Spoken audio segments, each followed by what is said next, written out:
जे दुलाराय बर' फरायसा आफादा हारिनि सिनस्रि हारियाव माखासे बिराद गिदिर गिदिर जेंनाफोर फैदों। बे समाव आं नोंथांमोननिसिम मोनसे आपडेट लानानै फैदों। बे आपडेटानो जाहैबाय, नोंथांमोना एसेबाबो मिथिखाबाय जानो हागौ आं मानि सोमोन्दै आपडेट लानो नागिरदों। दा जोंनि बिटिआर हालामनि सासेल' नायलायजाल' आसामनि मन्त्रि मोननो हानाय मानगोनां इउजि ब्रह्म सारा गावनि खेंफोरथियाव मा फोरमायदों नोंथांमोना खोनासंलांदो। जे दुलाराय बर' फरायसा आफादा हारिनि सिनस्रि दिनै दुलाराय बर' फरायसा आफादनि मावनायनि गेजेरजोंनो बर'फोरा जुदि माबाफोर मोनसे मोनदोंबा जा एसे मोनदों बेनि गेजेरजोंनो मोनबोदों। राजनैतिक सोमावसारनाय, रांखान्थि सोमावसारनाय, हारिमुवारि सोमावसारनाय गासिबो दुलाराय बर' फरायसा आफादनि गेजेरजोंनो जाबोदों। दिनै हारियाव माखासे बिराद गिदिर गिदिर जेंनाफोर फैदों।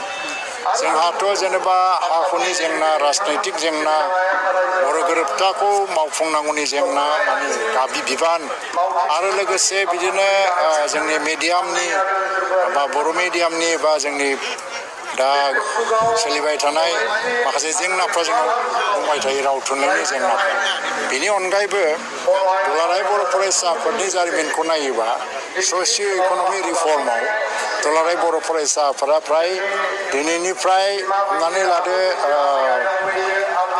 1970 बा 75 मायथाइसोनि उननिफ्राय जिबादि मोनसे खामानि मावबोदों, जे जोंनि गेजेराव इक'नमिक कनसियासनेस लाबोनांगौ, कालचारेल कनसियासनेस लाबोनांगौ, ससियेल रिफर्मेसन लाबोनांगौ, बेफोरनि खामानिखौ मावै दिनैसिम लाबोदों। खिन्थु दानि आधुनिक जुगावबो, गोदान जुगावबो बर' समाजा राजनितिक खारनावनो होन एबा गुबुन गुबुन जाहोनावनो होन गामि ओनसोलाव बे समाज बेबस्थाफ्रा बायग्लिलांनायनि जाउनाव यां जेनेरेसनफोरनि गेजेराव मोनसे लागामसारा थासारि आरो फ्रास्ट्रेसनखौबो नुनो मोनदों। जायनि थाखाय ड्राग्स, सुइसाइड, माने गावजों गाव बुथारलायनाय, सोरनिबा हिन्जावखौ सोरबा हौवाया दोनखारनाय, सोरबा हौवाजों सोरबा हिन्जावा खारफालांनाय, उन्दै बैसोआव हाबा लानायनि जेंनाफ्राबो बारायफिनबाय थानाय नुनो मोनदों।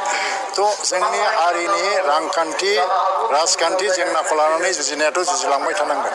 मोनसे हारिया जिहेथु जों फिसा हारि, जों भारतबर्ष बा गथै बिश्वआव नायोबा जों एसे फिसा जनसंख्याया, फिसा फिसा हारिफोरा थांनानै थानायनि जुजिनाया जोबनो रोङा। बबे समाव मा महराव फैयो बिदि होननानै जों सब समाव सोमावसारनांगौनि बाथ्रा नङा। जुजिनाया सोमावसारनायखौल' बुजिया, नाथाय जों जेब्लायबो गाव थांनानै थानो, गावखौ फोथांनो थाखाय जेब्लायबो जोङो खामानि मावबाय थानांगौ जायो, जुजिबाय थानांगौ जायो।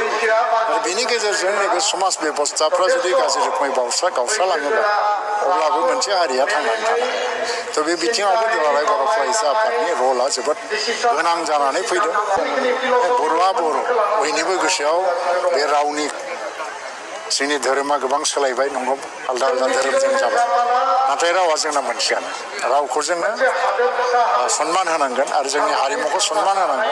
आरो जेरावखि थाया मानो जों बर' फिसाजो, बे चेतनाया बयनिबो बिखायाव थायोबा आरो जोङो बर' थुनलाइ आफाद आरो दुलाराय बर' फरायसा आफाद बादि आफादखौ जोंनि माहारिनि सिनस्रि हिसाबै बिथांमोना खामानि मावबाय थादों। जिहेतु बियो मा बुङो, बबेबा समाव गासै हारि नाङैनो बिथांमोना मोनसे खावलायनाय होयो जे ओरै जानांगौ।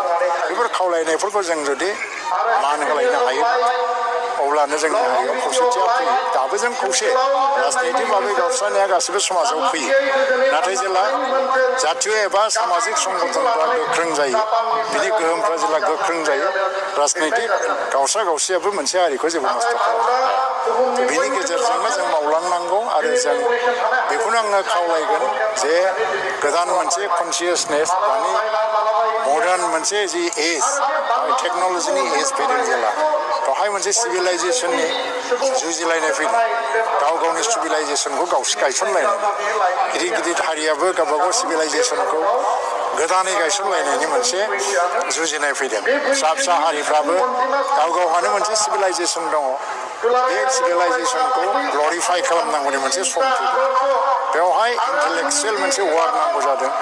लेखा गोरों मानसिफ्रा गोजानाव खारनानै थाखोमानो नाङा, सिरि थानो नाङा, क्रिएटिभिटिखौ लाखिबाय थानांगौ आरो गावनि क्रिएटिभिटिनि गेजेरजों हारि एबा समाजनो लामा दिन्थिनांगौ। खुगानिफ्राय खोनानो मोनबाय। दा नोंथांमोना आंनि बे भिडिअखौ मोजां मोनदोंबा लाइक, कमेन्ट, शेयार खालामनानै होबानो जाबाय। आरो चेनेलखौ साबस्क्राइब खालामाखैबा थाबैनो साबस्क्राइब खालामनो थाखाय खावलायहरनाय जाबाय। गोजोन्थों।